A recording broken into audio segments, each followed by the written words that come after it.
প্রায় 1,97,000 ভোটে জয়লাভ করলেন বীরভূম লোকসভা কেন্দ্রের তৃণমূল প্রার্থী শতাব্দী রায়।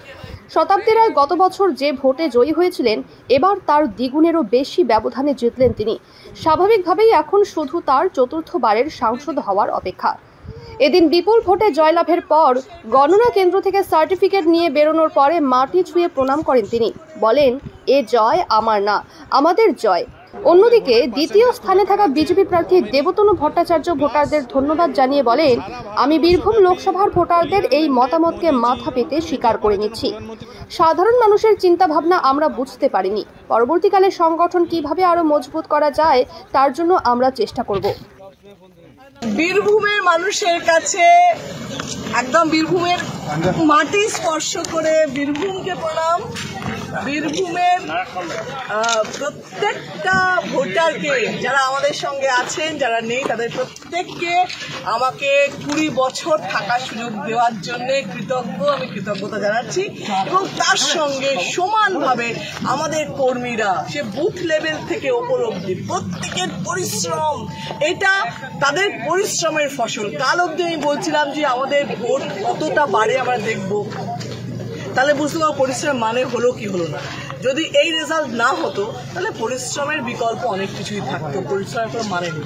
এই রেজাল্ট বলছে আমাদের প্রত্যেকটা কর্মীর ভালোবাসা, প্রত্যেকটা সমর্থকের ভালোবাসা, আবেগ যুক্ত হয়েছে বলে এই জয় আমাদের।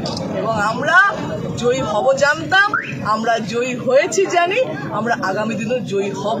মমতা ব্যানার্জি এবং অভিষেক বন্দ্যোপাধ্যায়ের সঙ্গে আমরা আছি, আমরা থাকবো। জয় বাংলা।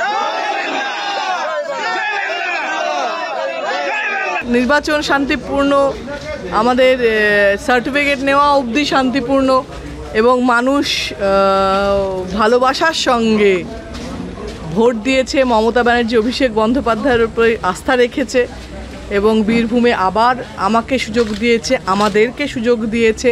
এর থেকে ভালো দিন, এর থেকে ভালো খবর, এর থেকে আনন্দের আর কিছু হতে পারে না। ব্যবধানটা অনেকটা বেড়েছে, অনেক বেড়েছে। মানে গিয়ে বহুবার মানুষের প্রশ্নের মুখে পড়েছেন, একটা কোথাও যেন নিরাশা হয়তো কাজ করছিল, সেই কাজ করেনি। ব্যবধানটা কেন কাজ করেনি? প্রথমত যে মানুষগুলো বলেছিল আমাকে বলেছে যে এইটা চাই মানে নিরাশা না, সেটাকে তোমাদের মিডিয়া যেভাবে ইন্টারপ্রেট করেছে এটা ভুল।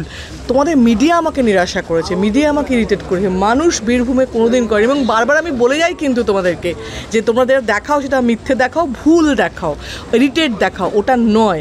বীরভূমে মানুষ আজ পর্যন্ত আমার সঙ্গে জোরে কথা বলেনি, এটা আমি বারবার বলি। যেটা তোমরা তোমাদের চ্যানেল চালানোর জন্য, টিআরপি বাড়ানোর জন্য করো, এটা কিন্তু আমার তখনও আপত্তি, এখনও আপত্তি, এবং তার প্রমাণ হচ্ছে এই ভোট। সাধারণ মানুষ গণতান্ত্রিক অধিকার তাদের প্রয়োগ করেছে, সাধারণ মানুষ যাদেরকে চয়েস করেছে তারা ভোট পেয়েছে।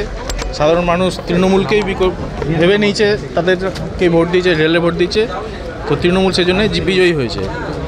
আমাদের বিজেপির যে ভোট ছিল, সেই বিজেপির ভোট মোটামুটি আমরা গোটা রাজ্যে আমরা রিটেন করেছি। আমাদের ভোটের পার্সেন্টেজ খুব একটা রাজ্যে কমেনি, প্লাস সারা ভারতবর্ষব্যাপী ক্লিয়ার ম্যান্ডেট, মোদিজি তৃতীয়বারের জন্য প্রধানমন্ত্রী হচ্ছেন, এটা আমাদের কাছে অত্যন্ত আনন্দের বিষয়। সাধারণ মানুষের সিদ্ধান্তকে স্বাগত জানাচ্ছি, অভিনন্দন জানাচ্ছি, এবং বীরভূম লোকসভার যে সাধারণ ভোটারদের যে মতামত, সেটাকে মাথা পেতে স্বীকার করে নিচ্ছি। এটা কি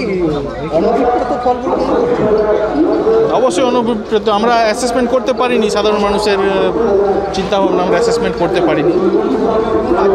আপনি যদি আরেকটু সময় পেতেন তাহলে কি অন্যরকম বলা খুব মুশকিল। তার কারণ হচ্ছে কি হলে কি হতো, এই চিন্তাভাবনা না করে আমরা এরপরে কি করব সেই ব্যাপারে আমরা ফোকাস করব। সংগঠন আরও কীভাবে প্রভাবিত করা যায়, অ্যাক্টিভ করা যায়, সেটা আমরা ভাবব।